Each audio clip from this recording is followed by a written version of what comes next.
Most people are taught not to fight. We're socialized from when we're very young, not to make trouble for our parents or our teachers. And so anytime there's a conflict, most parents say, I don't care who started it, stop it now. Most people are conflict avoidant because they don't have the skills of being able to process their conflict. They either run away from it or they hit someone on the head and then run away from it.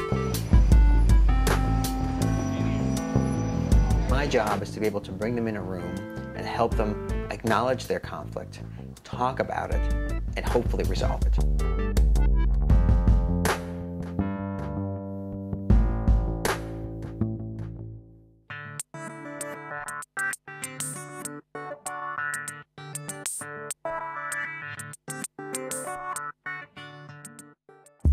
So would you like to bring up a specific issue around where some of these things happened? When we first met, everything was okay, you know.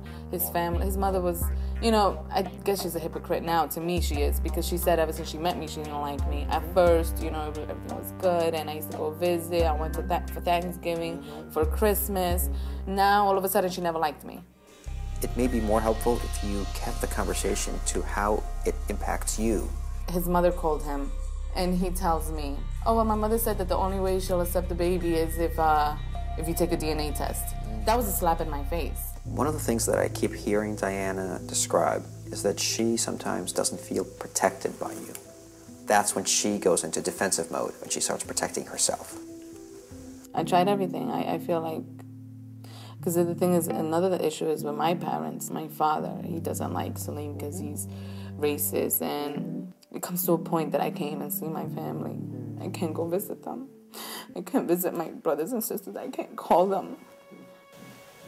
My father totally disowned me. He doesn't even care how I'm doing. He doesn't care if he has a grandson or not. Why? And he just told me that, no, I have a nigger. That's why.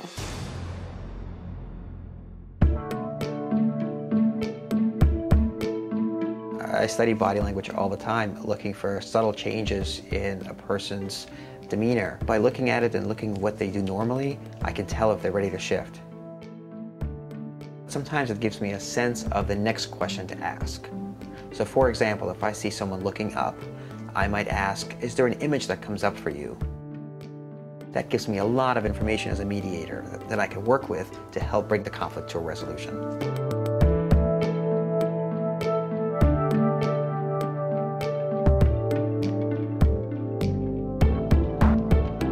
When I saw Leslie scratch his neck, I had a sense he was uncomfortable with what he was saying. Was it because he didn't really agree? Was it because he was guilty? With Ilvi, I noticed that when she made her what turned out to be final offer, she folded her hands, and that told me that for the moment she was complete. And she was waiting for a response, and until she got one, she wasn't going to budge.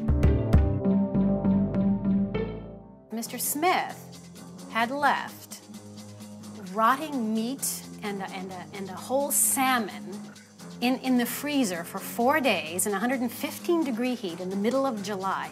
Honest to God, the entire floor was complaining about this. They wanted to call the police. They thought there was a dead person in the apartment. It was uninhabitable. It very may well have been that perhaps I did leave something in the freezer. I don't know why it would have gotten They found it. They found the food in the freezer. Ilvi, let's just give Leslie a chance to finish what he's saying. Okay, so go on. Like, I feel that this new tenant is totally over-exaggerating the situation. In addition, I can't imagine that there would be all this labor and stuff that the tenant was describing about having to stay in the hotel and charging. But it was unlivable. She couldn't. How could she stay in the apartment? It was unlivable. No, she had to go stay in a hotel. Listen, I'm not. I'm not arguing that fact. I've spent I don't know how much time discussing, negotiating, arguing, hearing your side, hearing my side, hearing your side. This has been going on for 6 weeks. I've had enough. This is it. It's a very reasonable offer, Mr. Smith. I suggest you take it. Leslie, what's your response? My response? I mean, she feels like she's being compassionate and in good faith because she's giving me $160 on my deposit.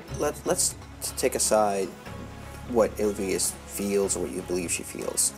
Oh, right now, all right, okay, you know, I'm sorry. I can't anymore. We're done. We're done. We're done.